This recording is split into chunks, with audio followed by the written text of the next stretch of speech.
ನಾನಿಲ್ಲಿ ಯಾವುದೋ ಫಾರೆಸ್ಟ್ಗೆ ಕ್ಯಾಂಪಿಂಗ್ ಅಂತ ಬಂದಿದ್ದೆ. ಬಟ್ ಏನೊಂದು 2-3 ಮರ ಇದೆ ಅಷ್ಟೇ.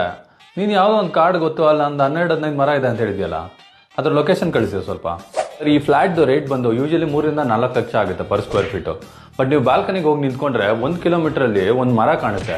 ಆ ಮರ ಇರೋದ್ರಿಂದ ಈ ಪ್ರಾಪರ್ಟಿ ರೇಟ್ ಆಲ್ಮೋಸ್ಟ್ ಡಬಲ್ ಆಗಿಬಿಟ್ಟಿದೆ. ನಿಮ್ಗೆ 3 ವ್ಯೂ ಸಿಗುತ್ತಲ್ಲ ಅದಕ್ಕೆ. ಹಲೋ ಸರ್, ಸಿಲಿಂಡರ್ ಬುಕ್ ಮಾಡಬೇಕಿತ್ತು. ಅಲ್ಲ ಗ್ಯಾಸ್ ಸಿಲಿಂಡರ್ ಅಲ್ಲ, ಆಕ್ಸಿಜನ್ ಸಿಲಿಂಡರು. ಹೌದೌದು, ನಾಳೆ ನಮ್ಮ ಮನೆಗೆ ರಿಲೇಟಿವ್ಸ್ ಬರ್ತಿದ್ದಾರೆ, ಅದಕ್ಕೆ ಒಂದು ಎಕ್ಸ್ಟ್ರಾ ಸಿಲಿಂಡರ್ ಇರಲಿ ಅಂತ. Okay sir, thank you sir. Sir, ಇಡೀ ಬೆಂಗಳೂರಲ್ಲಿ ಇದೊಂದೇ ರೋಡಲ್ಲಿ ಮರಗಳಿರೋದು. ನೀವೇನಾದರೂ AC ಹಾಕಬೇಕು ಅಂದ್ರೆ ಏನು ಚಾರ್ಜ್ ಇಲ್ಲ. ಬಟ್ ಕಿಟಕಿ ಓಪನ್ ಮಾಡಬೇಕು ಅಂದ್ರೆ ಎಕ್ಸ್ಟ್ರಾ ಪೇ ಮಾಡ್ಬೇಕು ಸರ್. ನಾವು ಸ್ವಲ್ಪ ದುಡ್ಡು ಮಾಡಬೇಕಲ್ಲ. ಅಲ್ಲ, ನಮ್ಮಪ್ಪ ಅವ್ರ ಅಪ್ಪಂದ್ರ ಕಾಲದಲ್ಲೆಲ್ಲ ಬಾಳೆ ಎಲೆಯಲ್ಲಿ ಊಟ ಮಾಡ್ತಾ ಇದ್ರಂತೆ, ಎಷ್ಟು ರಿಚ್ ಇರಬೇಡ ಅವರು. ಆಮೇಲೆ ಊಟ ಆದ್ಮೇಲೆ ಬೀಳದೆಲೆ ತಿಂತಾ ಇದ್ರಂತೆ. ನಮಗೆಲ್ಲ ಇವಾಗ ಎಲೆಗಳು ನೋಡೋಕ್ಕೆ ಸಿಗಲ್ಲ. ಹಂಗಿದ್ದವರು ನಾವ್ಯಾಕೆ ಹಿಂಗಾದ್ವಿ ಮತ್ತೆ?